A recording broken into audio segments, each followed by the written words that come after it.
Hello and welcome to the Chthonia Thursday live stream. We're a bit late this week. Normally I do these on Monday, but Monday was Labor Day here in the US. So I know I have people who watch from other countries as well. Hello and welcome. And I owe you an email. I have it. I've read it. I'm going to write back to you. I just want you to know that right up front. And thank you so much for your donation. I just got that. So yeah, I'm very, very glad that you joined. I literally, this morning was so interesting because I think your message came through last night as I was going to bed, and I'm like, okay, well, let me get up and take care of that. And then this morning I did my live stream on the other channel. I did my morning live stream, Morning Coffee with Breege, which I do on transition life coaching.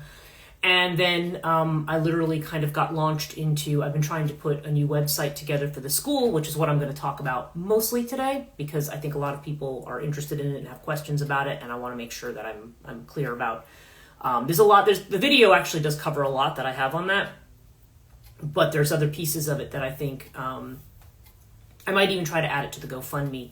I'm trying to keep things concise and not have, pages and pages of text, just thinking like, okay, just have some visuals that people can look at. But I feel like I need to talk about that. So I do want to talk about that today, but then I had gotten a request yesterday. School started yesterday for where I teach at university, which actually nowadays, the day after, or the Wednesday after Labor Day feels late because I feel like a lot of the universities have been coming back at the end of August. Certainly a lot of the kids who are going back K through 12 are going back last 2 weeks of August. So the fact that I started yesterday just seems kind of weird. And when I have to go into my email for my job, for my teaching job, it's like they have several layers of security, and I have to have my phone, and I got to go type something in over here and go over here. I mean, which is all great from a security perspective, but it's really annoying when you have to keep signing out of accounts and signing back in. Because when I post anything to Chthonia, if I want to go over and then post things to my Liminal Tarot channel, which is connected to Transition Life Coaching, I have to sign out of everything, and then I have to do all of the security all over again to get back in.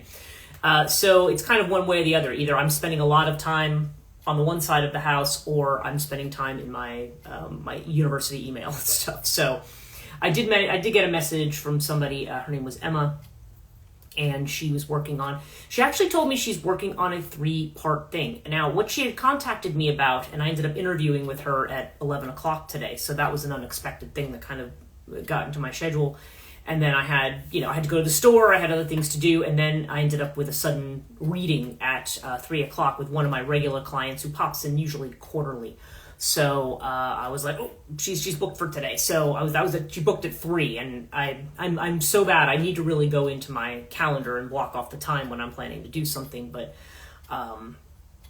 it's just, there's been so much going on lately, and I'm not saying that in a complaining kind of way. It just means that I'm far less organized than usual, because I feel like I'm kind of like, oh, I've got this over here, I got this over here, I got this over here. So I don't mind. Like I said, I love all the stuff that's coming in. I like all the questions, feedback, interest, community, and actually, yes, I think for my live stream this morning, there's still a video that I said I was going to post, and I haven't done that yet. So it's just been, I'm just sort of, far less organized. And so I'm going to, but there's things I definitely have to focus on and get organized. And the school is definitely one of them. And that is a huge Chthonia project, which is why I want to talk about it here today. And I feel like I talked about this on another live stream. Yes, thank you. And it's, so I feel like I talked about this on another live stream, but I do want to get into some of the weeds of it, because I don't think I did that previously. I think I've been talking about it through the live streams in a more general way, but now this is going to be something that's actually going to come to fruition. Out of the 3 other staff I have, I'm really only hearing from one of them regularly. I think one looks like she was in Edinburgh recently, which if she was, I'm totally jealous. I want to be in Scotland. But then there was another, and then there's another person who's just been having some different personal things that have been going on. Plus they've been trying to prep for their own semesters and so forth. So I just need to catch up with everybody before the end of September. before we go live. I want to be able to give some dates and some things and literally talk about what is actually scheduled for the fall term. So, so I'm going to talk about all of that. What else? I've had this class that's been going on Sundays, and this intuitive development class, which if people check out transitionlifecoaching.net, one word, people can see what I'm doing over there. Lately I've been doing a lot more work over there just because I've had a real uptick in clients over there, which again, I'm not complaining about because it's been 2 or 3 years of having like maybe 1 or 2 here and there, which is not good, which has drained my savings and a lot of other stuff.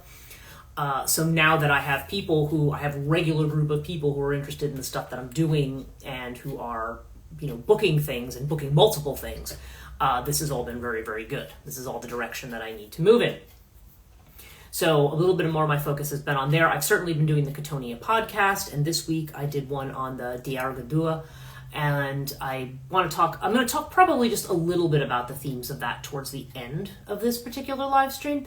Because as I was doing that one, I'm like, it's not your typical vampire tale. There's something a little bit different about it, because the Diargadua is an Irish vampire, specifically connected to Waterford in Ireland. And that particular, there's something that connects in a lot with, I think a lot of the research I've done on the Morrigan.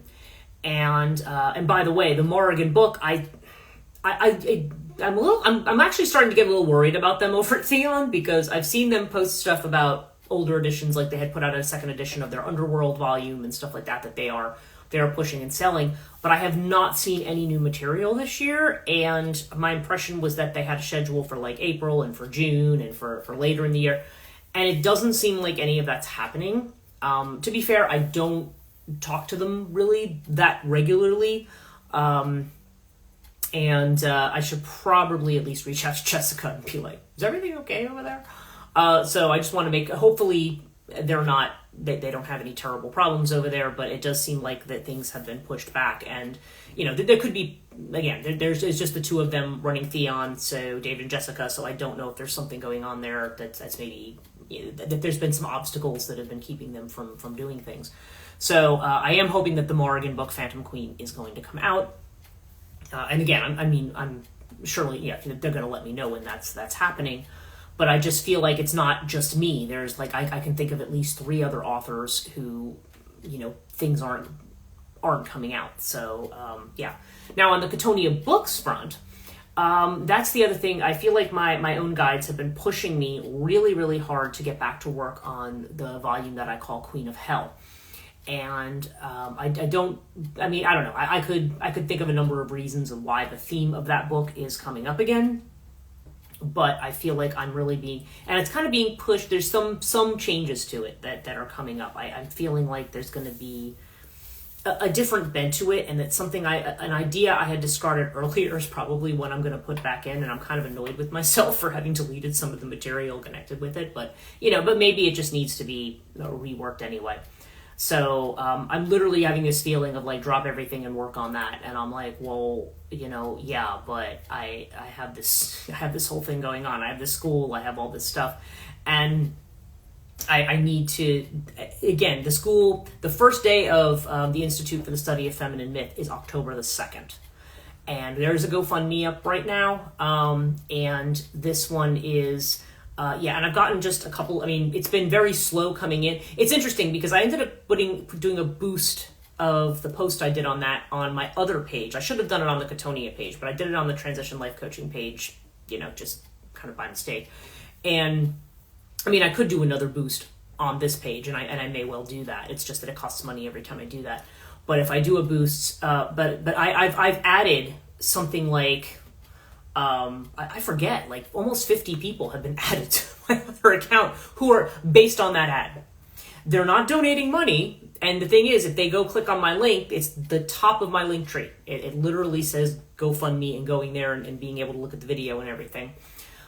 Maybe I need to make that a little bit more one-clicky rather than 2.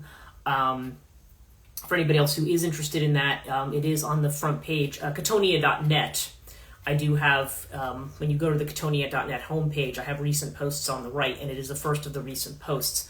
but I'm feeling like I don't use Linktree for this account because this account is one where I'm doing less in terms of changing money and stuff.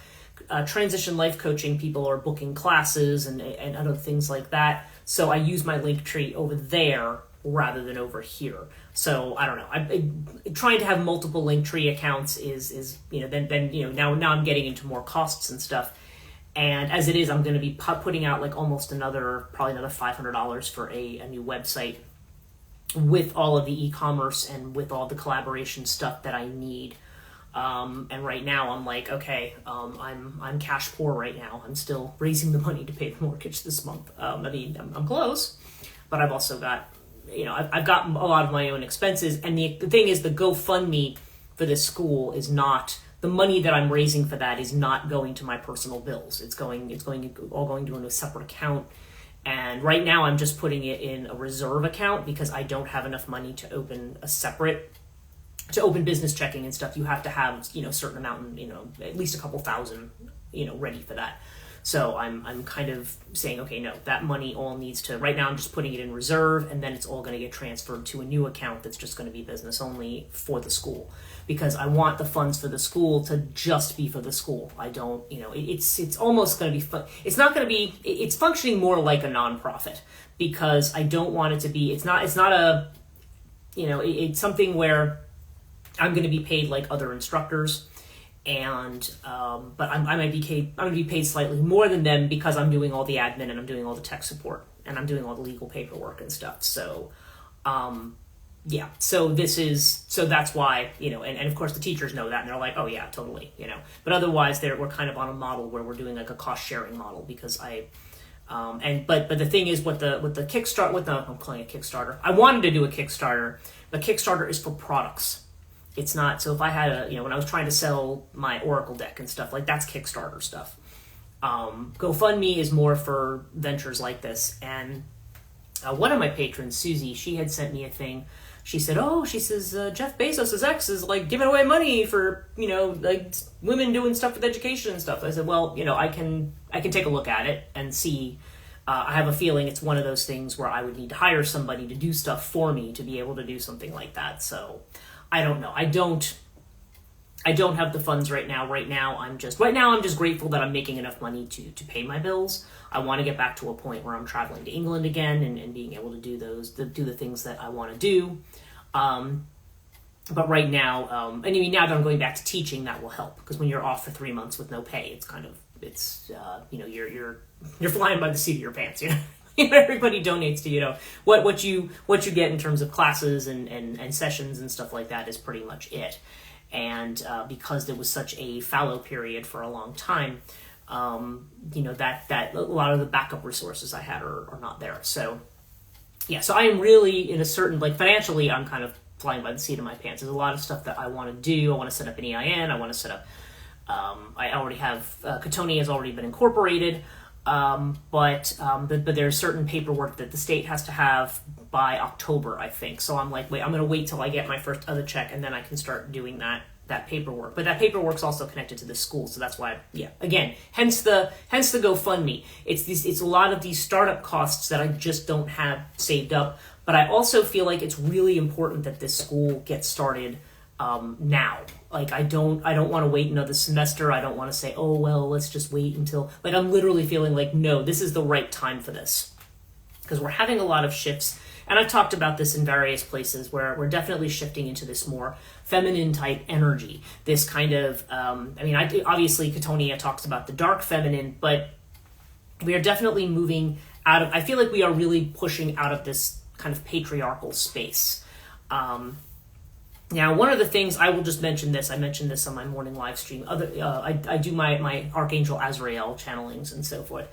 And one of the things that I got was that, he's basically saying he has his own way of expressing it in Enochian. He doesn't even like to use the term Enochian because they're not really that fond of Enoch. But basically this idea of showing honor to what I've been told. Like, and when he ends up using the word honor, and which I think is eotics in the angelic language, and what he says is that you need to in other words, we're going through this period of time, this brief period of time where it may feel like we're backsliding a little bit. And he said, don't allow yourself to be like, oh, see, we're backsliding, we're all doomed, and whatever. He said, don't get into that mindset. He said, don't give up. Like a lot of people might want to just give up and say, oh, okay, well, this is what it's going to be. And he said, no, it's a temporary thing. You'll see how things move forward and change. We are having 2 eclipses. We are having a lunar eclipse on the 17th in Pisces and a solar eclipse on October 2nd, the day that this school begins, actually. I did not know I was actually set up for this on the day of a solar eclipse. So I was like, okay. It's just kind of, that wasn't the plan, but that's kind of how it's worked out. And I actually don't think it's a bad thing, because solar eclipses are about revolutions. It's about, we're shaking things up, we're changing things. And really the whole point of this school is called the Institute for the Study of Feminine Myth. And the tagline is kind of like new thought for the 21st century. We want to think differently about things. And I was talking, and it's funny because the interview I did today, which was on black-eyed children, the one I did this morning, I wrote a chapter in a book. It was originally called Little Horrors. Okay, it was called Little Horrors. And it was about monstrous constructions of children. And the premise of that the editors had was we always talk about children as representing, sweetness and innocence, like, the protectiveness of the little baby and this and that. But he said, what if in the 21st century, does that hold true? I mean, do we view children as these kinds of, like these precious little treasures, or do we have more of a monstrous construction of children? And they gave different examples of what they meant by that. I mean, there are certain social constructs where children are, well, for example, how expensive it is to have a child, and the fact that we, at least in the USA, do not live in a culture that supports children. It's like they support childbirth, like in other words, they're anti-abortion, but the thing is, once the child is born, it's like, oh, well, providing healthcare, education, food, like, don't be coming to us for that, So it's like, yeah, you're as I think his sister Joan, was it Chistra? Is that her last name? I can't. But anyway, she was a nun who had said, that's not pro-life, that's pro-birth. And honestly, it's really, it has nothing to do with actually the benefiting children. I've always said that about abortion. I get even people I know who are more liberal and moderate, when I say to them, no, you should be able to have an abortion all 9 months, they're like, well, you're a horrible human being. I'm like, no, I'm not. You need to have the right to have an abortion for all 9 months, because you are not in any position to judge what a woman's medical situation will be. A lot of late-term abortions literally occur. In fact, probably the majority of them, because the mother and the child are both about to die horribly. And if you're going to sit there and say, oh, no, you shouldn't be allowed to have it after the first trimester, just let's get all these non-biologists out of the work here, okay? It's bad enough that people who know things about human biology, physiology, anatomy, and stuff already don't know enough about the way the female body works. I mean, I live in a damn female body, and I'll tell you, I'm in menopause now, and it's like, there's all kinds of stuff. It's like, wow, that's why you really need to talk to other women, because the doctors, they just kind of shrug their shoulders and like, oh, well, it's menopause. And it's like, there's no, but the stuff that you go through, you're just like, I had no idea this was going to be part of it. I had no idea I was going to have allergic reactions to my own body hormones. I had no idea I was going to have migraines. I had no idea I was going to have horrible stomach issues. I had no idea that, I was going to start bleeding out of the mouth. Like all this stuff is menopause related stuff. And they're just like, oh yeah, well, yeah, it's just a thing.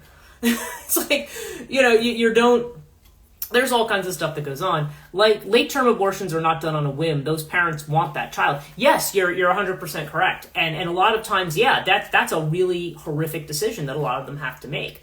Ireland actually got their abortion rights back over a case of a woman who was, she wasn't even from Ireland. I think she was a visitor. But she was I think she was 7 or 8 months pregnant, and she suddenly developed sepsis. And it was like, she wasn't going to live if she didn't have an abortion. And because Ireland was so strict about no abortions, she died and the child died with her. And it was horrible. They weren't able to, so here she is on vacation in Ireland, and big mistake. She lost everything. And that was when the Taoiseach at the time, who was Enda Kenny, I think, had said, maybe we need to rethink this. Now, I to be fair, in Ireland, abortions are still frowned upon. And if people have them, it's like not something that's ever discussed. And it's still very hard to find doctors who will do them because there's still a big stigma attached to having them done.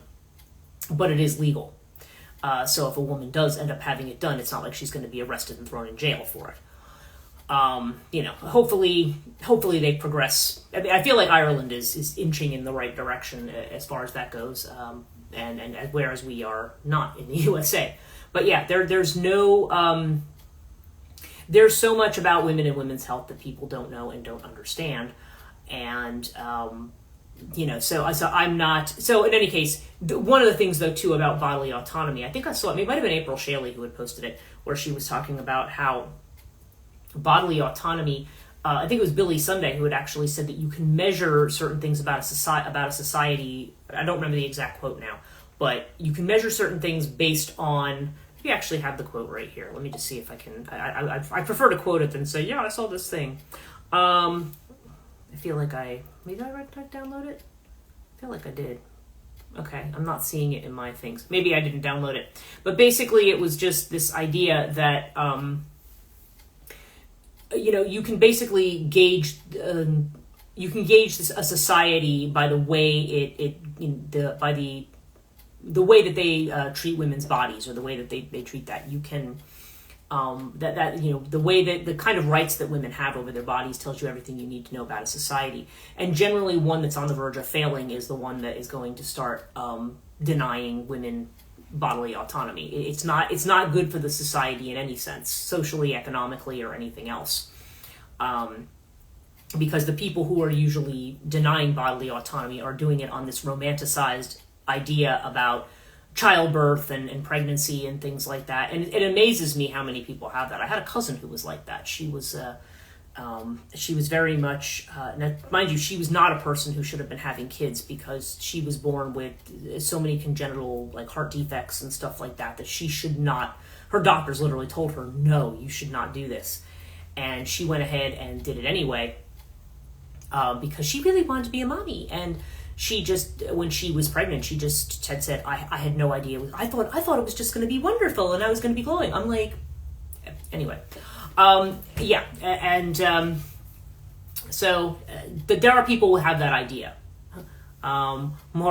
Morality, yeah. Yeah, well, yeah, exactly. Morality is the thing. And there's an interesting book called the Lucifer Principle. And I think the author, it's not Harold Bloom. Harold Bloom's the literary canon guy at, like, I don't know, if he's at Harvard or Yale or where the heck he is. Howard Bloom wrote this book called The Lucifer Principle. And I remembered, like, years ago, this was the first time I had kind of read the statement about, like, he was talking about England at the end of empire, when the British Empire was dissolving, and this idea of trying to hang on to the notion of empire. And at that time, he had pointed out the ways in which, I think he was also talking about poetry and, because I remember when I studied the Victorians as well. So you have all these people. You have you have Victorian poetry that started. People like Tennyson, and you have people like Robert Browning and things like that. And then you start moving into Thomas Hardy, and then you have all the kind of fin de siècle writers. Well, you have fin de siècle, and then you had like the ones who were very like the Rossettis, and you had Oscar Wilde, and you had Swinburne, and all of these with their very, very outrageous kind of writing in this period of time. It's almost like a revisit of the Romantics. But then you had these fin de siècle, Henley and Hardy and the different ones. And I think it was Hardy's poem, The Darkling Plain, that we were thinking about in particular. But there's this whole idea around that with connection to empire, that because a lot of the poetry, some of that real fin de siècle poetry, especially from Britain, was very, very moralistic and very nationalistic. And those two things tend to go together. Very moralistic, very nationalistic, very, our pride in us is, about, upholding morals and upholding values. When a society starts overly focusing on upholding the values and the morals of the society, and getting rid of those who are against our... and usually it has to do with sexual morals or things relating to the body. It's not about morals in terms of, just being a decent human being and caring for others and not judging them and so on and so forth.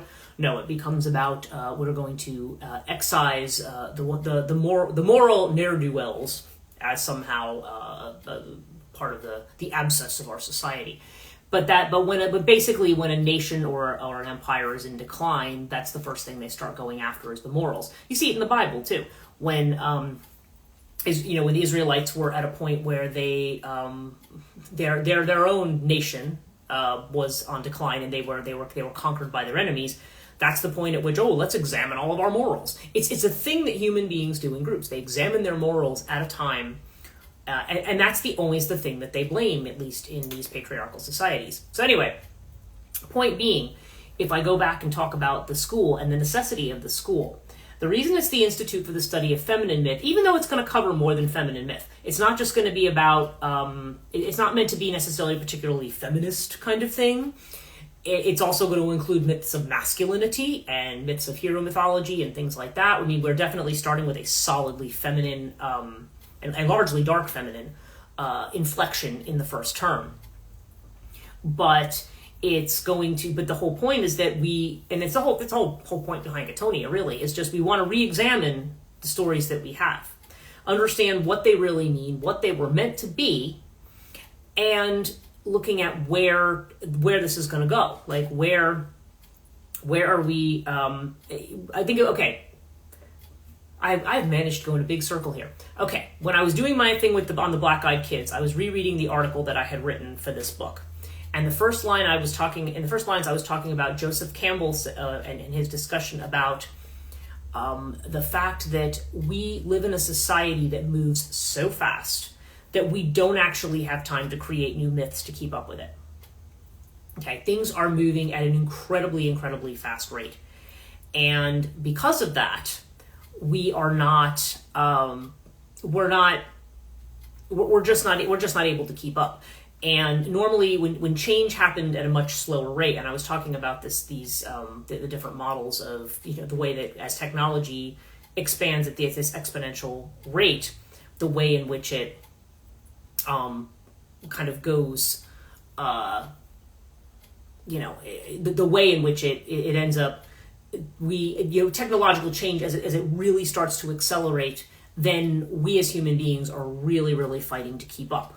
Okay, so so we're really fighting to keep up with this kind of stuff, and as we're fighting to keep up, we don't develop new myths along the way. I mean, the last time you can talk about a collective mythology probably is some version of the Christian one, or a Christian one that is intermingled in some way with some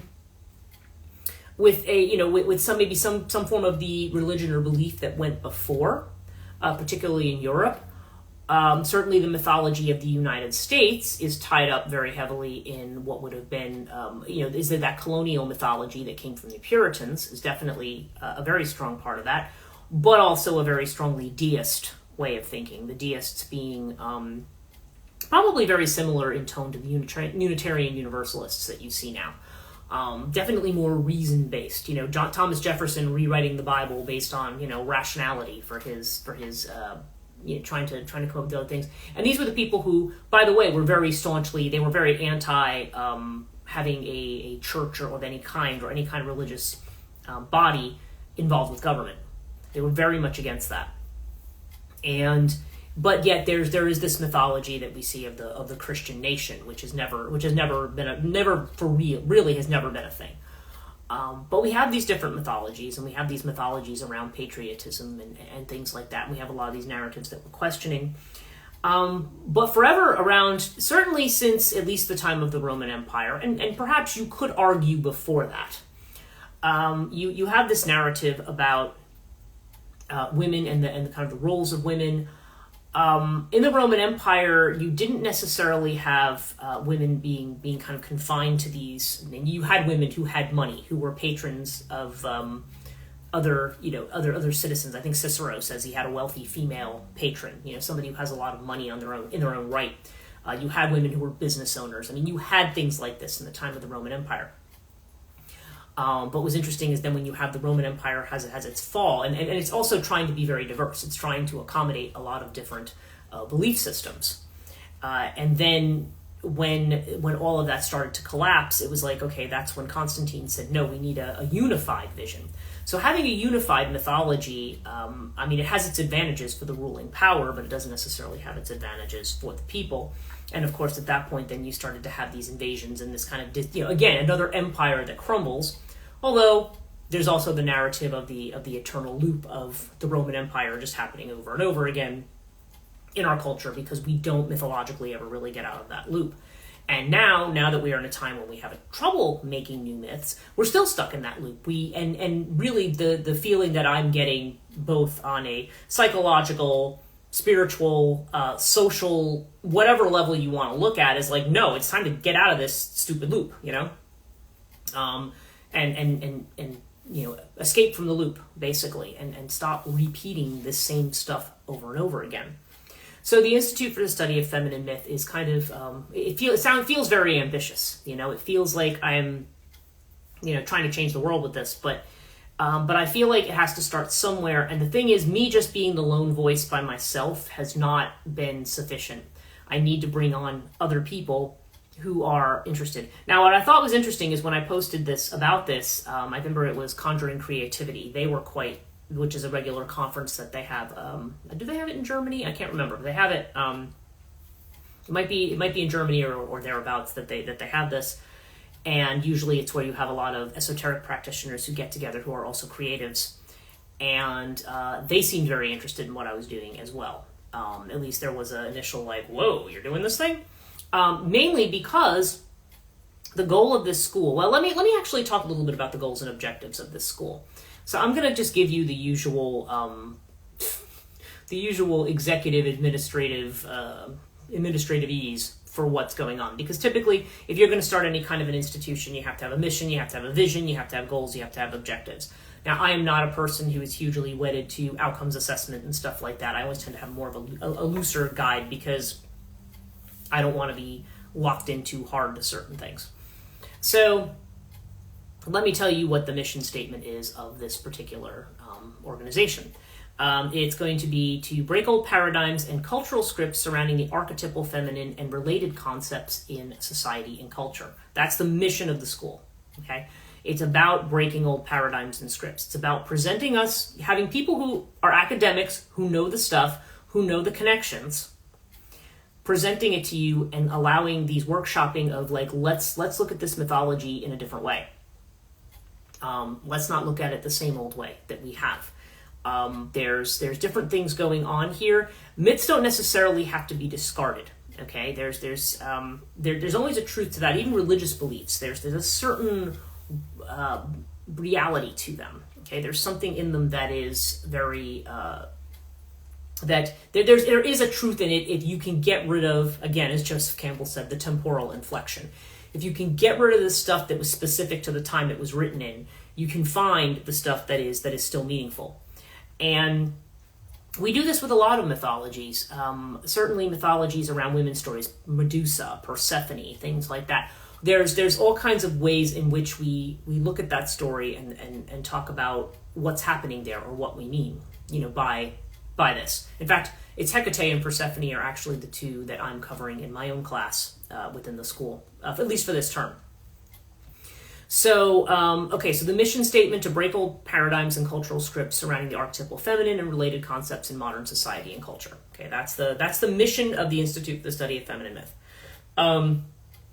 The vision statement to empower students to create new narratives that will usher in harmonious change in a 21st century cultural environment.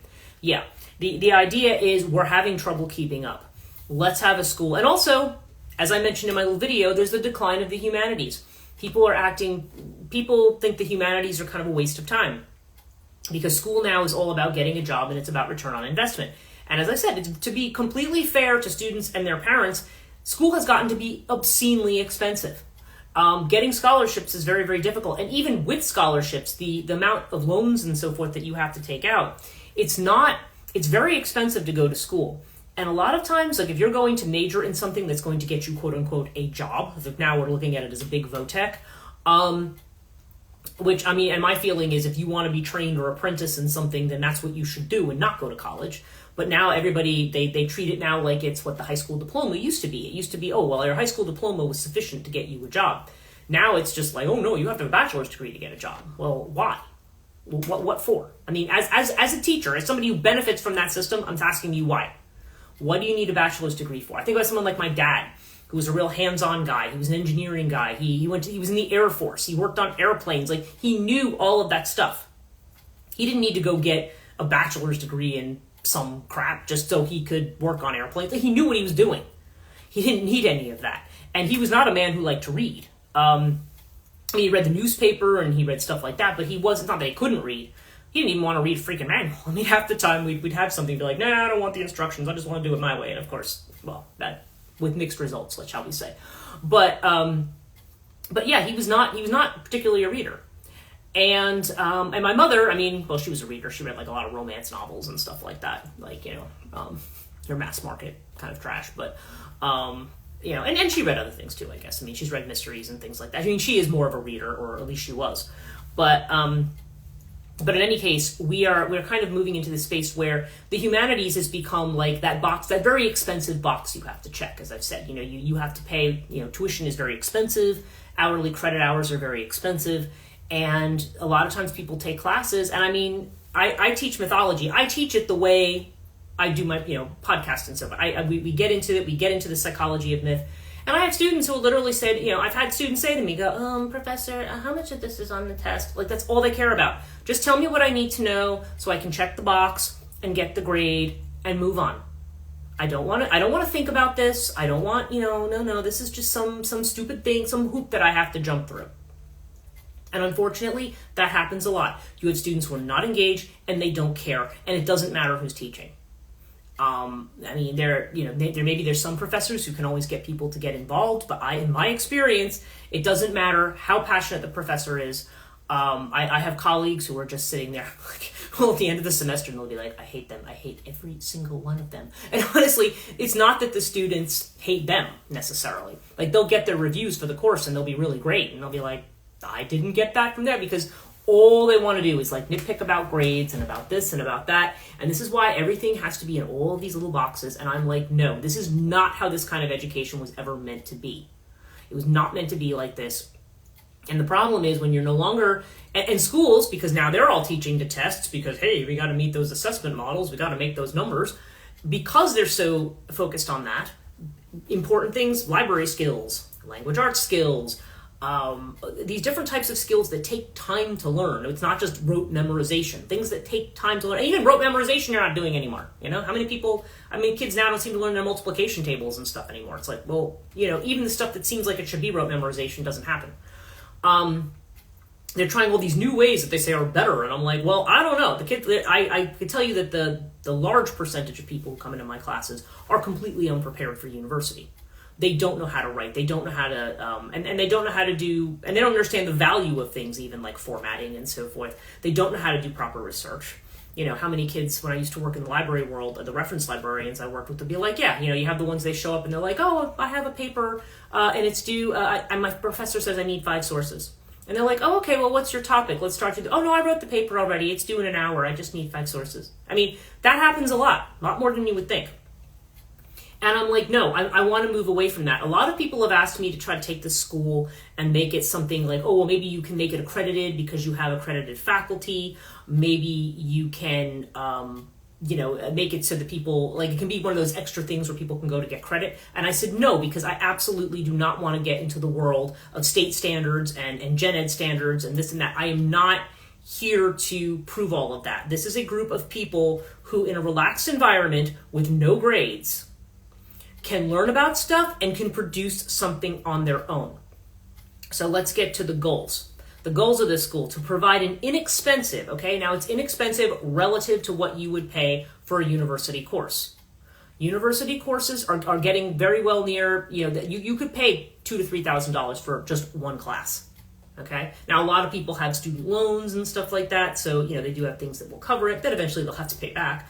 But this is going to be I think it's going to be 8 weeks plus another 4 weeks of project for $600 for the whole semester. And that's mainly because we need to cover all the technology costs, and I also need to be able to pay my faculty. Okay, and they're being paid at nowhere near the rate that they're being paid at the university. But that's also why they only have like, okay, you have 1 2-hour lecture, you have 1 seminar, and however many projects you take on, you get paid for. That's kind of how it works. That's the model that we have. So this is an inexpensive online alternative. I would love to do it totally for free, but okay. So we want to do that. I'll get into where we're going with the goals. I want to teach students the importance of myth, literature, and art in maximizing human potential. Art has a place. We tend to treat art like it's something, like it's a frivolous thing, like it's a luxury, and it's a waste of time. Like me today talking about like, yeah, I feel like I got to get back to my novel because part of me is saying, oh, but you have more important things to do than work on that, right? I mean, that's the way we're conditioned. I need to do the important stuff. Or it all has to be about making money. If I make something creative, then well, I can't. What if I can't sell it? What if I can't do this and that? Who cares? You've made a thing. You've contributed something to the cultural record. You've made a thing. And the thing is, people will be able to come out of these classes. They can write an academic paper. That's okay. They can do that. Or they can write a piece of fiction. They can write poetry. They can write a certain number of poems. They can, if they're musicians, they can do a piece of music. If they want to make art, based on what the theme is of the semester. People can do whatever they want, and the job of the faculty member overseeing it is not to give them a grade, but to rather say, okay, to try to guide them and give them feedback, helpful feedback on what they're doing and how to make it better or what to do with it. And potentially, maybe other types of feedback as well. Sorry, I feel like I'm moving out of frame here because, let's see if I can move my camera a little bit because now I'm getting, as you can see, I'm getting the sunlight. So now you can get a different view of my room. Okay. So the second goal, to teach students the importance of myth, literature, and art. Okay, maximizing potential. The third, to allow students to create original contributions to the cultural conversation without reliance on artificial intelligence or other technologies. There's the key phrasing right there. Nowadays, AI has some great uses, okay? I'm not going to be one of those people who's going to knock AI and say, oh, it's crap and nobody should ever use it and it's scary and it's evil. Nothing's ever truly evil. AI has a purpose. The problem is when people say, I'm going to write all my papers using AI. Oh, I'm going to start producing fiction with AI. I mean, yeah, they might be a cute little experiment, but why are you selling out your personal creativity? Why are you being told you can't do it and a machine can do it better? A machine can't be a human better. They can't. I don't care. I don't care how sophisticated AI becomes. It is never going to be a human being. Okay, it's never, and if you're in the know, you're always going to be able to tell the difference. Those of us who are in scholarship are really, really alarmed at the number of books that are coming out that are completely AI generated. And they're saying, oh, well, this is as good as another academic book. No, it isn't. It's so full of misinformation. And now that we have a library skills problem where people don't know how to figure out what good information is, there's a lot of people who will take those books with their bad information about stuff that's already happened or just basic factual stuff and say, oh no, but I read it in this book. And the book is wrong. AI cannot, again, there's all this work on improving it. There's all these companies now that are trying to get you to improve the quality of AI. This is not about AI. I mean, AI has its uses. Trust me. If I was starting a business and wanted to do a plan, I'd throw it into AI and let AI tell me, hey, Jesse, how's it going? I would definitely, AI has its uses. AI is not a substitute for your personal creativity, okay? It is not a substitute for personal creativity. And that is something that concerns me. And there's a number of people who feel concerned about this where they're just, I mean, like I say, and if you're anybody who's in the know about your subject, you can tell right away when you've gotten something AI generated because it's just, there's something, even if it gets a lot of it right, there's just something in there where you're like, this is not necessarily better. So this is why I get very annoyed. I'm building a new website for the school now, and I keep saying, would you like AI to write it for you? I'm like, no, go away. I can do this on my own. And so one of the objectives of this school is to allow students to create it without reliance on AI or similar technologies. That doesn't mean, like, if somebody's doing digital art or something like that they can't use Photoshop or make use of certain things. I'm not saying that they can't use those tools. but the thing is, the tool is not going to write the thing for you. That's the key here. This is something that is, I'm interested in people using their own creativity, using their own brains. That's really what the key is here. Not to just auto-generate and spit something out. Or throw a bunch of prompts into AI and see what comes out of it. You know what the difference is. And it happens in all areas. It happens in art, happens in music. The idea is don't sell your creativity out. This is about you being able to navigate ways, learning new ways to use myth, and through creative expression. Again, whatever form that takes. People don't have to be great fiction writers or great artists or anything. People can write an academic paper for this.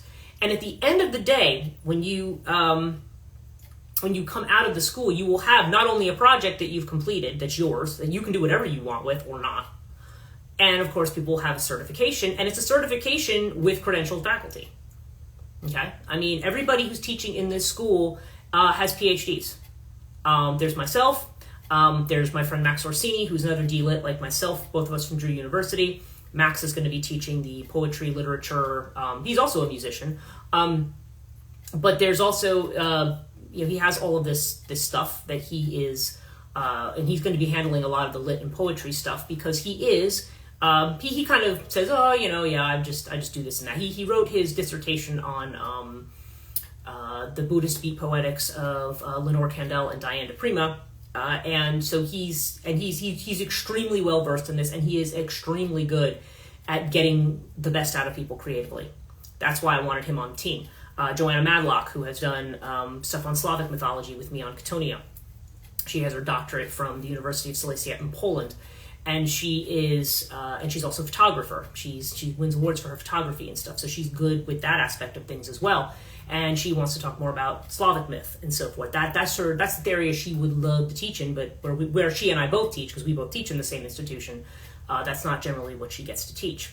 And Dr. Kate Kinsbury, who is an expert on Santa Muerte, she's deals with Mexican and particularly, and also like Latin American, South American types of kinds of folk beliefs. And she's particularly focused on things of the feminine, like non-dual models of things. And she's got her PhD in anthropology from Oxford. So this is the core faculty that we have right now. There are other people who are kind of jumping in and saying, hey, I have a background in this, can I, and we're going to start planning for future terms to get people who have degrees in filmmaking and in other things to try to pull people in so we can get a lot of different vantage points on myth. Because the whole point, which is goal number 4, educate students in the current cultural mythology in order to provide a context for change. You can't change something without knowing what it is that you're changing, because then otherwise you're just probably going to repeat it in some fashion. Okay, so the objectives of the school: working with a core group of faculty to provide lectures and workshops over an 8-week term plus the project twice a year at least. Whether there's going to be a summer session, we'll have to see. But mentoring students one-to-one on a session project, which might include a piece of academic writing, creative work, etc. Maintaining a fluid learning structure that allows faculty to passionately teach the subjects they are experts in. That's part of the draw of this school. It's like, hey, you guys who are now kind of stuck with a lot of boring university admin, now you can teach the things you're really interested in teaching, not just, Composition 101 or whatever sometimes people get stuck teaching. I'm lucky to teach some courses that are pretty in sync with what I want to do, but it's still not to the degree that I would like to teach them. I would like to teach religion and psychology. I would like to teach religion and culture and things, but also the fact that I don't drive to the school anymore, it puts limits. They want to do a lot of those things in person. But, so I'm like, okay, this is why I podcast. This is why I do other stuff, so I can teach it a different way.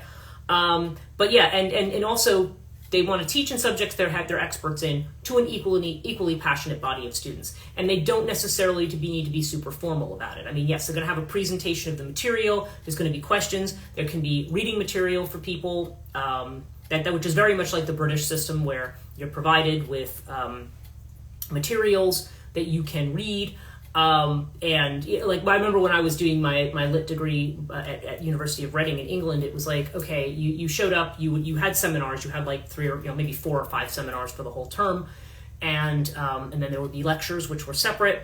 and then when your first day of seminar, your tutor handed you like a 10-page bibliography. This is all the stuff. They're not telling you have to read all those books, but they're saying, okay, well, here's some of the core literature, and now you do something with it.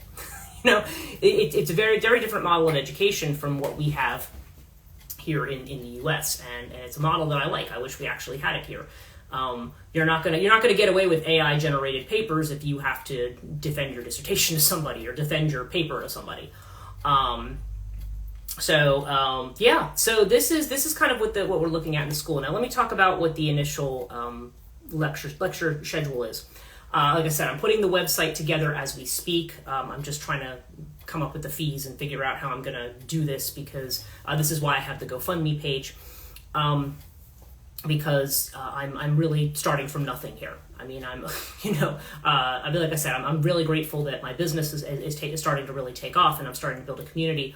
But right now, I'm just kind of floating a lot of my own personal expenses, and what I'm doing for the school, I want to be something separate from that. I don't want it to be something that is where I'm dipping into the school funds to pay my mortgage or whatever. Like I don't want that to be the case. Okay, so the lectures right now, October 2nd and 9th, which is because they're going to be in pairs. 1 week's going to be 2 hours of lecture. The next week's going to be 2 hours of seminar. That's going to be Joanna Madlock talking about witch imagery in fairy tales and the folklore of Baba Yaga. Now, the next week it's going to shift to a Thursday just because of her schedule, but Kate Kinsbury is going to be talking about the legends of La Llorona and and also Santa Muerte and ideas about feminine rage. So that's going to be what we're going to be talking about in the second 2 weeks, which are October 17th and 24th. And then we're going to shift back to Wednesdays. Wednesday's going to be the normal day, but like I said, we just had to make that change for Kate. That's when Max Orsini is going to talk about exploration. Well, I think in here I had Anne Sexton's Transformations, but he actually said now he's going to be doing a survey of women's poetry and certain mythological themes within the poetry of the feminine. So he's going to be covering a lot. We were talking about Anne Sexton's Transformations. We were talking about Diane de Prima's Loba and certain ones like that, but he's actually going to do a broader based thing. And then finally, that's going to be on October 30th and November 6th. And then finally, there's moi, and I'm going to be teaching on Hecate, Persephone, and feminine life cycle initiations, because I'm going to be taking the psych of religion viewpoint, psychology of myth viewpoint. So we've got anthropology, we've got psychology, we've got lit, and Joanna, I mean, she's coming at it. She's actually kind of got a little bit of a mixture in there, but that's what the initial term is going to be. And then the projects will ensue. People can decide on their projects, and then after we've had that second one, they'll have until about the 21st of December or so to hand in whatever their final project's going to be. And again, there's no grades. There's no you have to get this right. But there's going to be discussion. The seminars are going to be where there's going to be some structured questions and some discussion based on the previous week's lecture. So it is going to be a little bit of a school environment, but not as rigid. It's not going to be as rigid. We need some kind of a structure to work in, but it's not going to be super, super rigid with regard to that. So, and then, like I said, I'm upping. I already have like professional level Zoom. I probably upload it to business level, and just to make sure everybody has all the tools that they need, and that we can have accounts that like I said, I'm going to be doing all the tech support. I'm going to be at all of these. I may just be hiding in the background in some of them, but I'm gonna probably introduce all the instructors and let them do their thing, and then just be there to help. I mean, if they want me to be involved in the conversation, I will be. Otherwise, I'll just sit in the back and shut up and let them do whatever they're gonna do. Until I'm doing my own. And then, of course, like I said, I'm doing all the paperwork, and then right now I'm working on a lot of stuff to make sure people get paid properly and doing the whole 1099 thing and everything. So, yeah, it's that piece of it's a little bit more complicated, and I have to make sure I'm doing it all correctly. But I think this is a great opportunity for people not only to use their, to be creative, but also whatever this may mean socially, it also helps people a lot personally, because we don't live in a time frame where we necessarily, unless we've delved into certain mythologies, a lot of people kind of exist in their bubbles, and sometimes the bubbles that we find on the internet are more fear-based.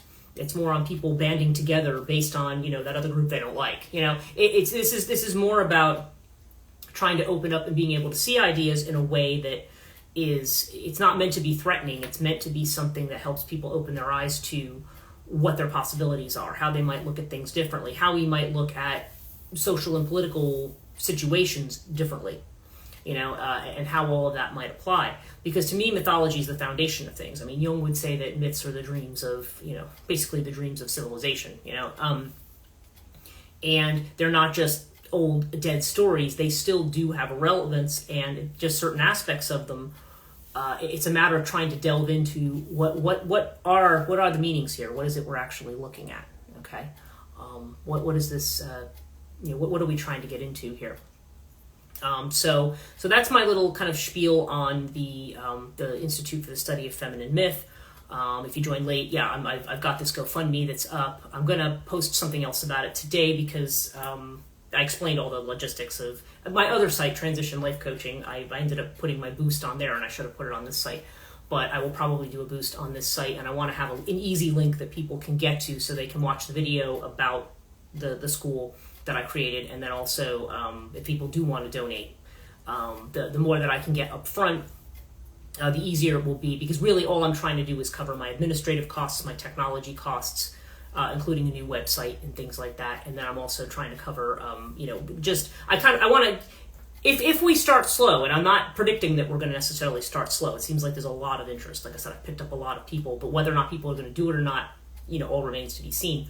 I want to make sure that whatever my instructors do, that they're actually going to get paid for. I don't want, even if you have like worst case scenario, 2 people, right? You want to make sure that your instructors are getting paid, and that they're not wasting their time. So I'm just kind of trying to create a base, and all of that money, like I said, it's money that I want to put aside in a separate account just for this school, because I kind of want to run it a little bit like a nonprofit, because it's not. I mean, any money I make off of it will be based on my own lecturing and my own work, not just like, oh, this is all money for me. So we're going to be doing things that way. So we're actually almost to the 5 o'clock point, and this, like I said, this did get a late start today because I did have a last minute booking. I always forget to update my Wix calendar because there's just certain days and time periods that I'm thinking, nobody's going to book, and then I'm wrong, somebody books. So so if I'm going to declare a live stream at a certain time, I need to make sure that I'm not. I think usually too, I have it on Mondays which is not a day that I take clients as a general rule. So that just kind of threw me off schedule to this week. And then Monday being Labor Day, I was at my sister's house and doing that. Any other kind of Chthonia updates? Like I said, I am going back. I'm continuing to work on my novel. I talked about that at the beginning. And I feel like that's like, I don't know, I'm feeling like driven to kind of get back to work on that. Also the new episodes. And I see Jesse's on here, and I want to say thank you again, Jesse, so much for the Lilith episode, which I am going to. I want to go through and make sure, like, I went through some of it, and I was like, I think there might be a few of the vocal tics and stuff in there, so I want to make sure that I've cleaned out all the things that are, personally annoying to me, and make sure that they're out, and then I'm going to actually create the video and put it up there. And I am going to probably message you about the, as I looked into the software you were telling me about, but there's so many different options, and I know you've been busy with some stuff, so I want to check into that, because I definitely want to get those episodes redone. I kind of want to fast track getting those done and up. It's just that over the last month, August has suddenly kind of exploded with the classes that I'm doing here and over on transitionlifecoaching.net. There's been a lot that's been going on over there. My weekends have been booked solid with appointments. I've had clients for Rahani healing and things like that. I've been, which again, there's no complaints about any of this. This is my bread and butter. This is money. This is keeping me in my house, So it's all good stuff. But so I have no complaints, and we're building a nice little community over on Transition Life Coaching. There's a whole little group that joins the morning coffee live stream at 7 a.m. So all the regulars who now join on, and a lot of them are taking classes and stuff with me too. So it's really nice. We're building a nice little community here, but of course this means I have to show up a lot more. You don't build things like this by not showing up. So I'm trying to make sure that I show up more. And but I have a lot of different irons in the fire, so I'm thinking, I'm going to do this and I'm going to get this done, and then I get sidetracked by all this other stuff that's going on. So yeah. So anyway, I just wanted to mention those things towards the end. I didn't talk too much about this week's podcast, but have a listen to it. I'd be interested to hear people's feedback. Maybe I can push that off to the next live stream on Monday. Maybe I can talk a little bit about the Diar Gadua, because that was that's just a very interesting story where we're looking. It's a vampire story that has a lot around the tension between family, women, family expectations and their own sovereignty. Because it definitely is one of those tales of a woman being, not being able to marry the man she loves because he's not at the right social level. We hear this a lot. We hear different variations of this in folklore. And then she is married to a man who actually is much older than her and who is deliberately abusive to her, so she starves herself to death. And then when she, then when they bury her, they say they're supposed to put stones on top of her, and I'm still trying to figure out if it's just to keep the body in the grave or if there's some other rationale for that. But it's the idea that they didn't do that because she was this very beautiful woman, and they felt very sorry for her, some people, and so she ended up coming back as a vampire, and she not only killed her husband and her father, because the father is the one who wanted the marriage because he was going to get the most money out of it. And so there's a whole lot there around women in these kinds of patriarchal roles. And especially it's interesting coming from Ireland, where there's a whole lot around females as the grantors of sovereignty, that I find that to be such an interesting theme. And so it's not just the vampire legend of the girl who, refuses to be obedient and becomes this monster, which is one way you could look at it. It's actually more about the dangers of not allowing a woman her sovereignty. When you deny a woman her sovereignty, that's when she turns into a monster. So yeah, interesting. Not when you grant it. So I'll talk probably more about that in the next one. Thank you guys so much for joining me. And again, apologies for doing this all very, very late, but I did want to try to fit a live stream in here somewhere this week. And and we'll try to be back on regular schedule next week as regular as things can be. But I'm just kind of, treading water a bit, trying to keep up with everything. But yeah, I just wanted to, make sure we have a catch up and make sure I talked a little bit more about this school now that more has been laid out. And yeah, look for posts this week for registration and so forth, because I want to really have all that up by tomorrow if possible, where the classes are up and people can audit it, but it's a slightly higher auditing fee than if you take the whole term. Taking the whole term actually works out, I think it works out to like $37 a week or something. It's really cheap. So, plus the project, which you're getting, vetted. So, it's very, it's reasonably priced, I think. And so, but people can audit. I think I said I had $120 basically, like $60 a week to audit, because I want people to audit in pairs. If you're going to do the lecture, I want you to also do the seminar. So, yeah, anyway, so that's where we are with all of that. I wanted to give everybody an update. Again, thank you guys so much for joining me. I hope you have a great, what is today? Thursday. I keep giving the wrong days on here because I don't know what day it is anymore. Too many things going on. And actually next week I might even want to talk a little bit about the Black-Eyed Kids thing, because that was what I did my interview about earlier today. And that's an interesting topic too, in terms of archetypes and so forth. That might be something else I can chat a little bit about next time. So anyway, have a great rest of your day. I'll stop rambling on, and we'll see you all soon. Take care.